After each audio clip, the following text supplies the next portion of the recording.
village, minuit sonne, un forgeron frappe le fer. Radio Libre en Périgord, lundi, 11h30. En direct, la chronique du groupe Fred Zeller, présentée par Jean-Louis. Et sa main velue s'accompagne d'une chanson. 9 décembre 1905, 9 décembre 2024. C'est aujourd'hui le 119e anniversaire de la loi de 1905, de la loi de séparation des églises et de l'État. Auditrices, auditeurs, amis, citoyens, camarades, bonjour. En ce 119e anniversaire de la loi de séparation des églises et de l'État, qui a consacré la liberté de conscience et la laïcité institutionnelle, la Fédération nationale de la libre pensée déclare œuvrer sans relâche à l'unité des laïcs autour d'un certain nombre de principes fondateurs de la séparation des églises et de l'État. Le principe de séparation entre la sphère publique et la sphère privée, par sphère publique, est composé du domaine des institutions, de l'administration, des pouvoirs publics, des services publics. La sphère privée est donc composée de tout le reste. Ce qui est d'ordre collectif n'est nullement obligatoirement dépendant de la sphère publique.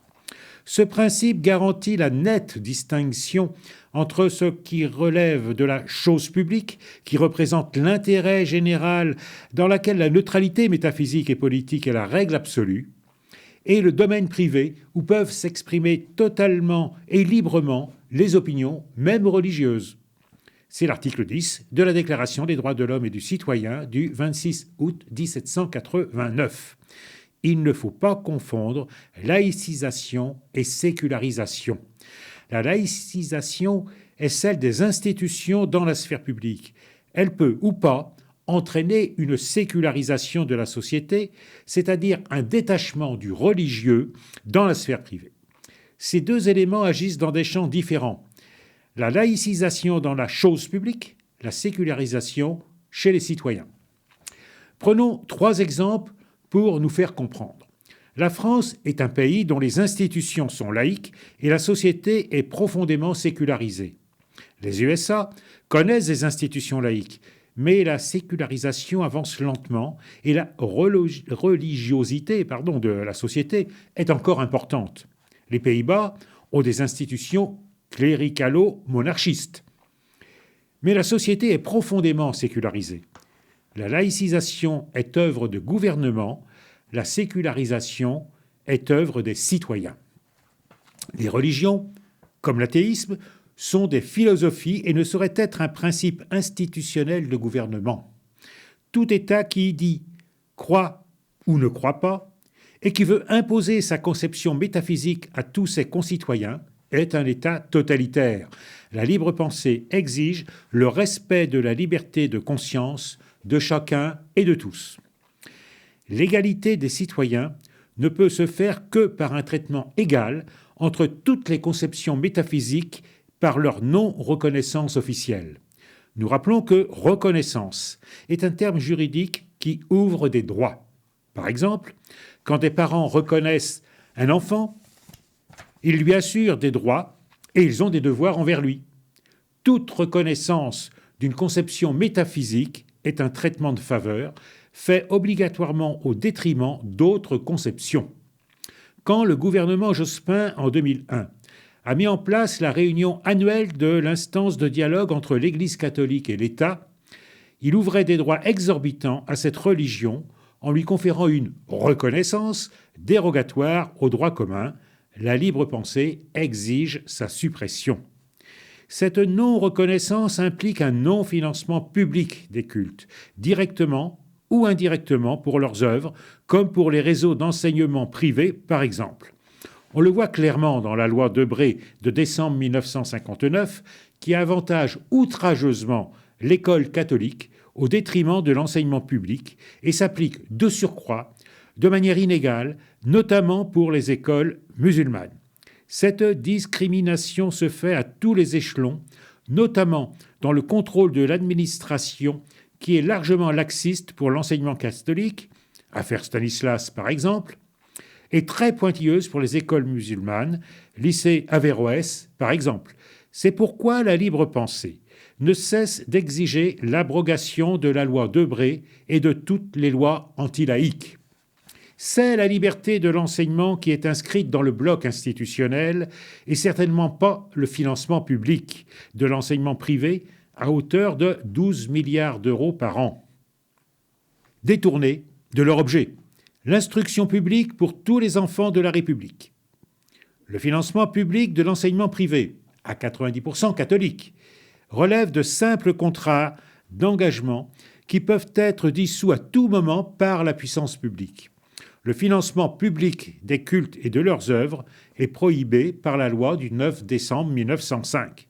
C'est pourquoi, dans le cadre du collectif unitaire pour la défense de l'école publique initié par la FSU, la Libre Pensée a élaboré un plan de sortie en 6 ans du financement public de l'enseignement privé, plan assorti de plusieurs propositions de loi traitant de différents aspects de cette sortie. Ce plan est déposé et sera l'objet d'une discussion dans ce collectif pour arriver à la conclusion d'un plan commun d'abrogation de la loi Debré et des lois anti-laïques. Et je vous rappelle que cette proposition de la libre pensée, de ce plan donc de sortie en 6 ans, est disponible sur le site de la Fédération nationale de la libre pensée, fnlp.fr, donc dans un dossier sur l'arrêt du financement public de l'école privée. L'État n'a pas à faire œuvre d'idéologie et ou à imposer une quelconque idéologie. Francis de Pressensé, président de la LDH, disait en 1905 « L'État s'arrête où commence la conscience ». Toute idéologie d'État est totalitaire par essence et par nature. Par la loi dite séparatisme, Emmanuel Macron fait un barnum incessant sur les valeurs républicaines à respecter, sous peine de sanctions pénales et financières. Alors que le gouvernement lui-même est incapable de définir avec précision ces valeurs, il organise ainsi une idéologie d'État qui détruit toute liberté de conscience pour ceux qui ne se reconnaissent pas dans l'idéologie gouvernementale. Rappelons que liberté, égalité, fraternité ne sont pas des valeurs, mais des principes institutionnels et juridiques qui, s'ils sont bafoués, peuvent conduire au tribunal pour discrimination. Les valeurs ne sont pas soumises à une quelconque justice ou juridiction. Les principes, eux, le sont. C'est le même rapport qu'entre l'éthique et la morale. La première est le rapport à soi, c'est le domaine des valeurs. La seconde est le rapport aux autres, car toute morale est sociale, c'est le domaine des principes. La loi dite séparatisme de 2021 veut instituer une idéologie d'État à travers l'imposition obligatoire de valeurs à tous et imposera une sécularisation forcée, imposée et totalitaire à l'islam et surtout à celles et ceux qui se reconnaissent dans cette religion. Et ce, au profit du christianisme. Conférence aux Bernardins, par exemple, où Emmanuel Macron veut, citation, « réparer le lien entre l'Église et l'État ». Présence à la messe de réouverture de Notre-Dame. Et au judaïsme, Hanouka, à l'Élysée par exemple, où il insiste sur le chemin de l'unité et de la bienveillance entre l'État et le judaïsme. La loi dite sécurité globale, qui met la police partout et la justice nulle part, est une loi qui réprime les citoyens. La loi dite séparatisme est une loi qui opprime les consciences, en réprimant toute déviance, caractérisée ainsi par l'État, c'est le totalitarisme en marche. C'est pourquoi la libre pensée considère que la défense réelle de la laïcité est incompatible avec un quelconque soutien à ces deux lois liberticides, racistes, xénophobes et policières. La libre pensée considère que ces deux lois s'inscrivent pleinement dans les lois mises en place depuis 1958, comme la loi Debré, mère de toutes les lois anti-laïques. C'est pourquoi elle exige avec force et vigueur, et sans relâche depuis 1959, restant fidèle au serment de Vincennes de 1960 et dont on a parlé dans de précédentes chroniques. Abrogation de la loi Debré et de toutes les lois anti-laïques, abrogation des lois sécurité globale et séparatisme. La Fédération nationale de la libre pensée a décidé de faire un grand meeting unitaire laïque le 6 décembre 2025 pour le 120e anniversaire de la loi de séparation des églises et de l'État, en y invitant toutes celles et tous ceux qui se reconnaissent dans les principes fondateurs de la loi de 1905, principes évoqués dans cette déclaration. Par principe, elle refusera toute action avec ceux qui ne voient pas dans la laïcité, dans la laïcité que la répression des musulmans et de tous ceux qui ne partagent pas leur conception liberticide. La laïcité, ce n'est pas la xénophobie, le racisme, la répression, les interdits croissants contre tous ceux qui pensent autrement que le gouvernement. La laïcité, c'est la liberté et non l'oppression. Unité des laïcs pour la liberté de conscience, unité des laïcs pour la défense de la loi de 1905, unité des laïcs pour l'abrogation de la loi Debré et de toutes les lois anti-laïques, unité des démocrates pour l'abrogation des lois séparatisme et sécurité globale. La Fédération nationale de la libre pensée appuiera tout pas en avant vers la fin de tout financement public de l'enseignement privé et leur propose de débattre de son plan de sortie, car la seule solution pour défendre l'école publique et laïque est l'abrogation de la loi Debré. Devant l'accueil positif de sa proposition de confédération laïque pour la défense de la liberté de pensée, elle continuera à œuvrer en ce sens pour la réunion des laïcs, en faisant en temps et en heure des propositions concrètes et constructives. Il faut choisir entre la liberté et l'oppression. La libre pensée a choisi son camp, son objectif et les moyens pour l'atteindre. Et donc le 6 décembre 2025, avec la libre pensée, pour la défense de la loi de 1905, tous au gymnase Japy. Alors j'en arrive précisément à ce communiqué de presse qui annonce cette initiative qui se tiendra dans 1 an, puisque l'an prochain, en 2025, ce sera le 120e anniversaire de la loi de 1905 et les conditions qui sont en train de se développer permettent de penser que l'unité des laïcs aura encore fait des progrès dans l'année qui est devant nous et que la proposition d'arrêt du financement public de l'école privée qu'a élaborée la libre pensée aura été d'ici là largement discutée par les différentes organisations, associations qui se sont penchées sur cette question et notamment donc à travers le collectif que je viens d'évoquer. Alors donc, pour ce 120e anniversaire de la loi de 1905, la libre pensée s'adresse au mouvement laïque, pour qui la laïcité, c'est la liberté et non des interdictions et la répression. Donc, le mot d'ordre d'initiative, c'est ce meeting laïque national unitaire, samedi 6 décembre 2025 à 14h au gymnase Japy. Nous avons donc près d'1 an pour nous y préparer. 1995, 2005, 2015. À chaque anniversaire de la grande loi de séparation des églises et de l'État, qui a fondé le respect de la liberté de conscience et qui garantit la liberté d'association, de réunion, de manifestation, la Fédération nationale de la libre pensée a pris ses responsabilités et a organisé des manifestations et des meetings laïques unitaires pour célébrer ces principes de liberté. Dans cette continuité militante, la Fédération nationale de la libre pensée propose aux laïcs authentiques d'organiser ensemble le 6 décembre 2025 un grand meeting laïque national et unitaire pour célébrer et rappeler les principes de liberté et de démocratie qui ont été élaborés sous l'égide du Congrès mondial de la libre pensée de Rome en 1904 et qui ont triomphé par un vaste mouvement d'opinion dans le vote de la loi du 9 décembre 1905. La laïcité, ce ne sont pas des lois liberticides, sécurité globale et séparatisme. Ces lois réactionnaires sont liberticides, xénophobes, racistes, policières. Elles sont les négations des principes de liberté. C'est pourquoi la Fédération nationale de la libre pensée ne saurait agir aux côtés des xénophobes et racistes pour qui la laïcité n'est qu'une machine à réprimer nos concitoyens d'origine arabo-musulmane ou présupposée telle et tous ceux qui ne pensent pas comme eux.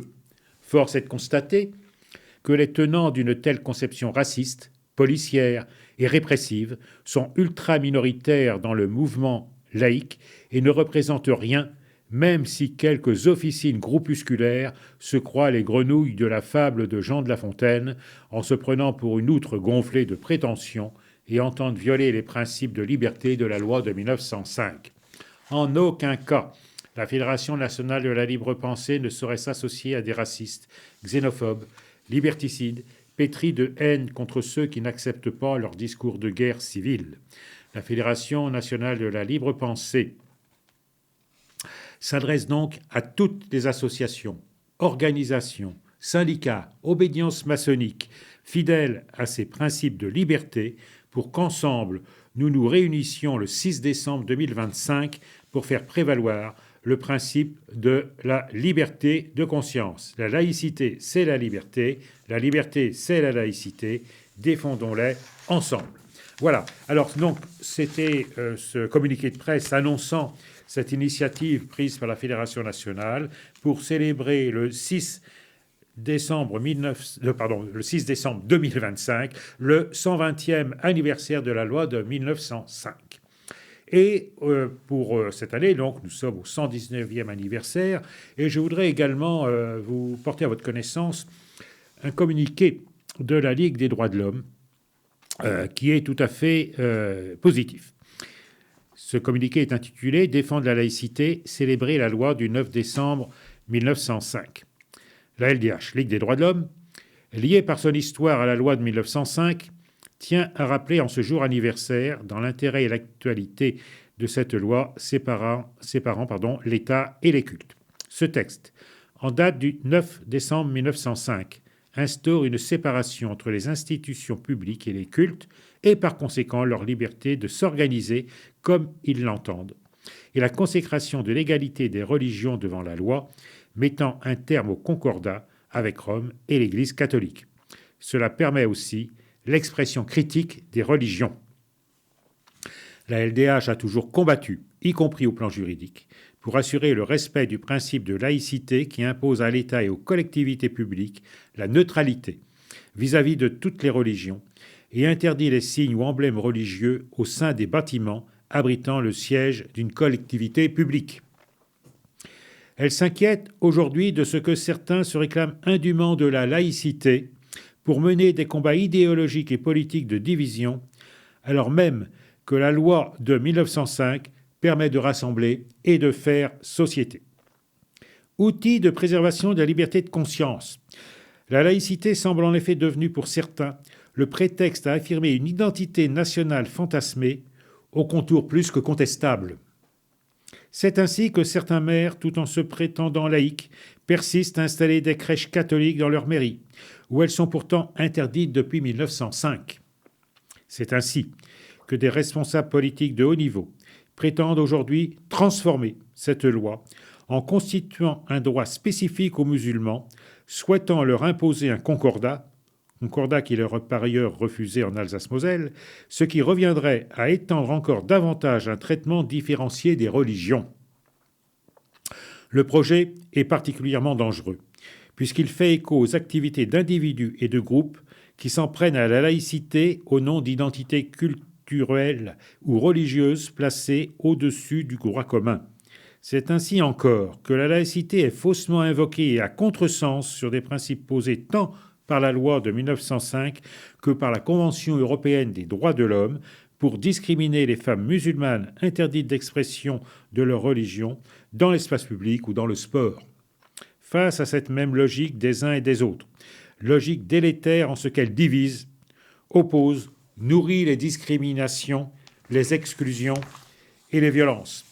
La LDH rappelle qu'en séparant l'État et les cultes, la loi de 1905 s'inscrit dans un esprit d'universalité et d'égalité des droits. Ce faisant, elle promeut la liberté de conscience et de culte, permet la liberté d'expression des religions, autant que son corollaire, la liberté de critique des religions. C'est pourquoi la LDH appelle à faire vivre la loi de 1905 pour ce qu'elle est, une loi de liberté. Voilà, c'était ce communiqué de la Ligue des droits de l'homme que je trouvais très très intéressant de porter à votre connaissance et d'entrer donc dans les réflexions que nous avons sur ces questions donc de faire vivre la loi de 1905. Alors maintenant, avant de passer à la deuxième partie de cette chronique, il nous restera quelques minutes, je vous propose d'écouter le choix musical de cette chronique. Alors nous poursuivons notre balade dans le blues avec ce que représente socialement l'apparition de cette musique, de ce courant musical. Et nous allons écouter une deuxième chanson, de John Lee Hooker que nous avons déjà écoutée la semaine dernière. La semaine dernière, donc, nous avions écouté Stump Bougie, et là, aujourd'hui, c'est Hobo Blues, une autre chanson, je dirais, particulièrement révélatrice du style de John Lee Hooker. Nous écoutons John Lee Hooker. When I first started hoboing, I took a freight train to be my friend. Oh Lord.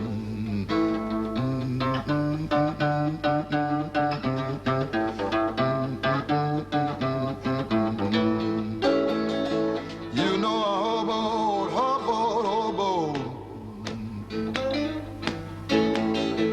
hoboed a long, long way from home. Oh yeah.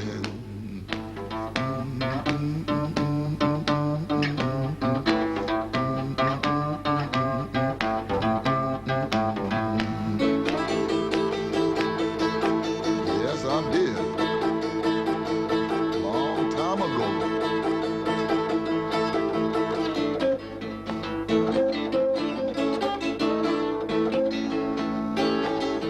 I left home that morning. My mother followed me down to the freight train yard.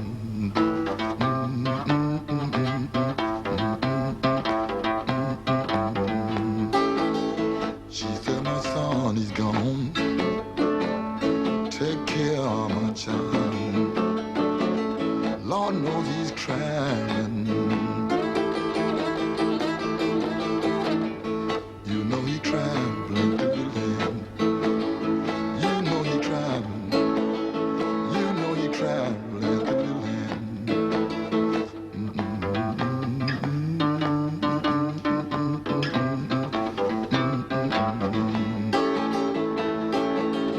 Next time I start to hoboing, I'm gonna have my baby by my side. And then you know my night, it won't be so long. And my day won't be so blue.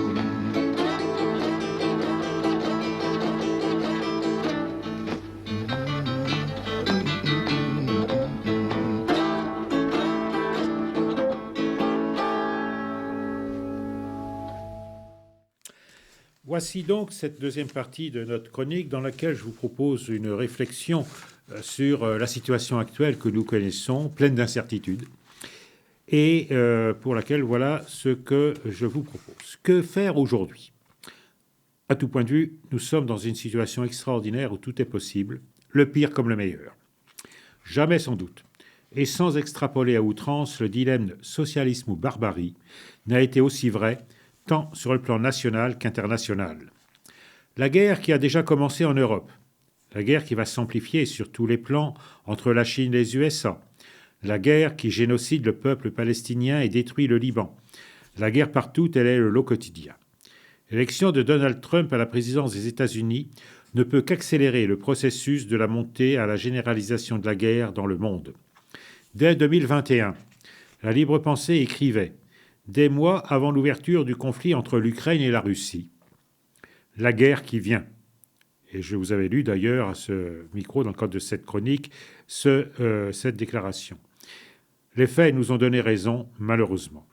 Nous ne nous sommes pas convertis à la divination, mais nous avions aussi écrit les premiers que le gouvernement Barnier va mériter son surnom, il ne passera pas l'hiver. Nous y sommes. Tout est possible, le pire comme le meilleur. Nous avons aussi depuis longtemps pronostiqué qu'Emmanuel Macron sera contraint pour durer, c'est sa seule préoccupation, au compte du capital, notamment financier, pour frapper et frapper encore, à recourir à un coup d'État. Seules la date et la forme sont encore inconnues à ce jour. Romaric Gaudin ne dit pas autre chose quand il écrit dans Mediapart le 2 décembre 2024 « Du point de vue du capital, les choses deviennent fort claires. puisque l'austérité sociale est la seule option acceptable pour lui et que la société n'en veut pas, il faut l'imposer malgré la société. Autrement dit, la seule politique possible devient une politique autoritaire. La crise politique française actuelle traduit ce fait. La démocratie et le parlementarisme deviennent des entraves pour le capitalisme français. Bien sûr, ce phénomène n'est pas nouveau. Il est le produit d'un long processus où, durant les 2 quinquennats d'Emmanuel Macron, l'autoritarisme au service du capital n'a cessé de croître. Mais en cette fin d'année 2024, plus aucun doute n'est permis. Il y a alors 2 issues possibles. Soit une suspension de fait des instances démocratiques, comme cela a été le cas durant la crise de la dette de la zone euro dans plusieurs pays entre 2010 et 2015. Dans ce cas, l'issue des élections est indifférente. La pression des marchés financiers conduit à un ralliement de fait des forces politiques autour de la politique désirée par le capital. Un gouvernement technique ou un gouvernement d'unité nationale peut assumer une telle option. Mais la gauche peut aussi jouer ce rôle si besoin, comme en Grèce en 2015 ou au Sri Lanka aujourd'hui. La deuxième option est celle de l'extrême droite. Dans ce cas, l'austérité est dissimulée derrière une politique de répression à l'égard des minorités. Dans ce contexte de jeu à somme nulle actuel, une partie du monde du travail peut alors se rallier à l'option voulue par le capital pour le seul avantage de voir une partie de la société être plus maltraitée que lui. Le contexte culturel et politique actuel fait de cette option une possibilité pour la France, à laquelle une partie du capital peut se rallier. Rappelons que, lors de la campagne des législatives au mois de juin, le président du RN, Jordan Bardella, avait préparé le terrain avec son audit des finances publiques, préalable à toute politique d'austérité sévère qu'il feint de rejeter aujourd'hui. Le contexte français n'est pas isolé. Il confirme que la situation actuelle met fin à l'illusion que capitalisme et démocratie sont indissociables.